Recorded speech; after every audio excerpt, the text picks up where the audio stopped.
Patrick Kluivert full senyum. Timnas Indonesia dapat kabar baik jelang laga lawan Cina. Apa itu?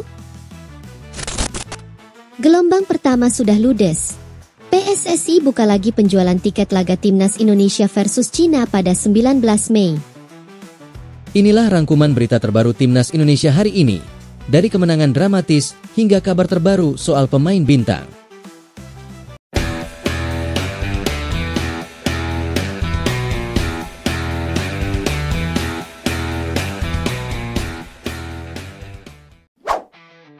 Patrick Kluivert full senyum. Timnas Indonesia dapat kabar baik jelang laga lawan Cina. Apa itu? Timnas Indonesia mendapat kabar baik jelang laga penting melawan Cina di babak ketiga kualifikasi Piala Dunia 2026 yang akan digelar pada 5 Juni mendatang. Pelatih Cina, Branko Ivankovic, tengah dibuat pusing imbas cedera yang dialami bek utama mereka, Jiang Shenglong. Dilaporkan oleh media Cina, Sina, pada Jumat, 16 Mei 2025 klub Jiang, Shanghai Shenhua, mengonfirmasi bahwa pemain berusia 24 tahun itu mengalami cedera cukup berat. Pemain tersebut mengalami cedera pada ginjal bagian kiri akibat berbenturan dan diharuskan istirahat selama 2 pekan. Ulas media Cina. Masih menurut sumber yang sama, Jiang dijadwalkan menjalani pemeriksaan lanjutan terkait kondisi cederanya. Menurut media tersebut, kemungkinan bek andalan itu tampil saat menghadapi Indonesia dinilai sangat kecil. Pihak klub mengungkapkan Jiang awalnya mengeluh tidak enak badan sebelum akhirnya dilarikan ke rumah sakit. Hasil MRI dan CT scan dari Rumah Sakit Internasional Jiahui di Shanghai menunjukkan adanya penumpukan darah di ginjal sebelah kiri. Jiang dijadwalkan kembali menjalani pemeriksaan pada 29 Mei mendatang. Dengan kondisi ini, peluangnya tampil melawan Indonesia sangat tipis. Padahal, Jiang merupakan salah satu pilar penting di lini belakang Cina selama kualifikasi Piala Dunia 2026. Selama ini, Jiang diduetkan dengan bek Thias Brouwering di jantung pertahanan Cina. Situasi ini tentu menjadi kabar menggembirakan bagi pelatih Timnas Indonesia, Patrick Kluivert. Apalagi, bukan hanya Jiang yang diragukan tampil. Bek andalan lainnya, Zhu Chenjie, juga belum pulih sepenuhnya dari cedera tulang wajah. Sementara Thias Brouwering sempat mengalami cedera otot ketika menghadapi Arab Saudi. Dengan banyaknya pemain belakang yang cedera, Ivankovic kemungkinan akan mengandalkan Han Pengfei sebagai opsi utama di lini pertahanan. Gelombang pertama sudah ludes. PSSI buka lagi penjualan tiket laga Timnas Indonesia versus Cina pada 19 Mei. Persatuan Sepak Bola Seluruh Indonesia, PSSI, bakal membuka kembali penjualan tiket laga Timnas Indonesia melawan Cina. Seperti yang diketahui, laga ini bakal digelar di Stadion Utama Gelora Bung Karno, Jakarta, Kamis, 5 Juni 2025, malam waktu Indonesia Barat.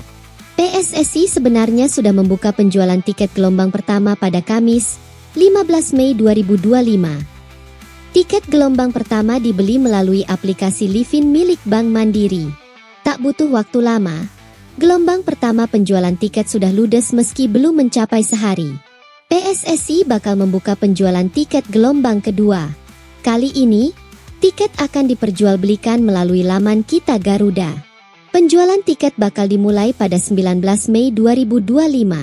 Tanggal 19 Mei kami akan buka lagi penjualan tiket di Kita Garuda ID untuk sisa 20%, kata anggota Komite Eksekutif, Exco, PSSI, Arya Sinulinga. Pada laga lawan Cina, PSSI menyiapkan tiket untuk 70.000 kursi penonton. Pada gelombang pertama lalu, PSSI menjual 80% dari alokasi tiket. Pihaknya mengakui bahwa penjualan tiket di gelombang pertama sudah ludes hanya dalam 5 jam. Penjualan tiket, kemarin yang untuk 80% sudah sold out dalam waktu 5,5 jam, katanya. Kini, PSSI bakal membuka penjualan untuk sisa 20% alokasi tiket. Pihaknya menghimbau bahwa perburuan tiket bakal semakin ramai karena kuota semakin kecil. Jadi silahkan bagi supporter Indonesia kembali berburu tiket melalui Kita Garuda ID pada 19 Mei, katanya.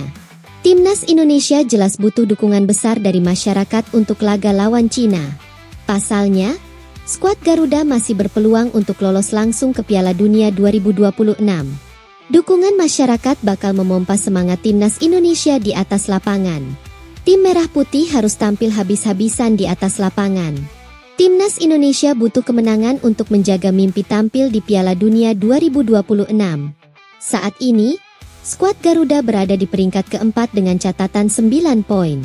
Mereka hanya unggul 3 poin dari Bahrain dan Cina.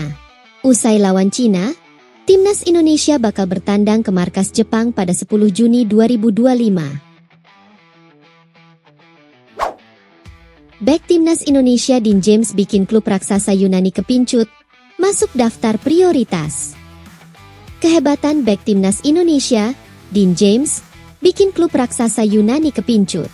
Klub yang dimaksud adalah AEK Athens. Bahkan, AEK Athens sampai memasukkan Dean James ke daftar prioritas pemain yang akan direkrut. Hal ini disampaikan Direktur Olahraga AEK Athens, Javier Ribalta. Dean James merupakan pemain andalan di Go Ahead Eagles.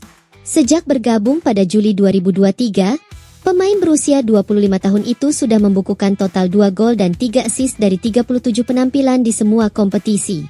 Pada musim ini, Dean menjadi andalan di sektor kiri pertahanan Go Ahead Eagles dengan 30 penampilan. Dia juga berhasil mempersembahkan gelar juara Piala KNVB 2024 hingga 2025. Sayangnya, Dean tak bermain di partai final melawan AS Alkmaar pada 21 April 2025. Saat itu, bek timnas Indonesia tersebut sedang menjalani pemulihan karena cedera hamstring yang diderita sejak awal April. Sekarang, Dean sudah kembali pulih dan sempat bermain dalam laga terakhir Go Ahead Eagles. Menariknya, Dean James langsung dikaitkan dengan klub besar Yunani. AEK Athens yang merupakan 13 kali juara Liga Yunani tertarik untuk merekrutnya. Menurut laporan Transfer Feed, manajemen AEK Athens telah memasukkan Dean sebagai pemain prioritas yang akan didatangkan. Kabarnya, Javier Ribalta sedang memantau Dean. Bek kiri berusia 25 tahun dari Go Ahead Eagles, Dean James, menjadi salah satu pemain yang diminati AEK. Tulis laman Transfer Feed, dikutip pada Jumat, 16 Mei 2025. Direktur Olahraga AEK, Javier Ribalta, telah memasukkan James sebagai kandidat prioritas tinggi untuk posisi bek kiri yang ingin diperkuat klub dengan 2 pemain baru, sambung laporan tersebut. Meski demikian, belum diketahui bagaimana keputusan dari Dean James dan Go Ahead Eagles. Pasalnya, pemain keturunan Surabaya, Jawa Timur, itu masih mempunyai kontrak panjang bersama Go Ahead Eagles hingga Juni 2028.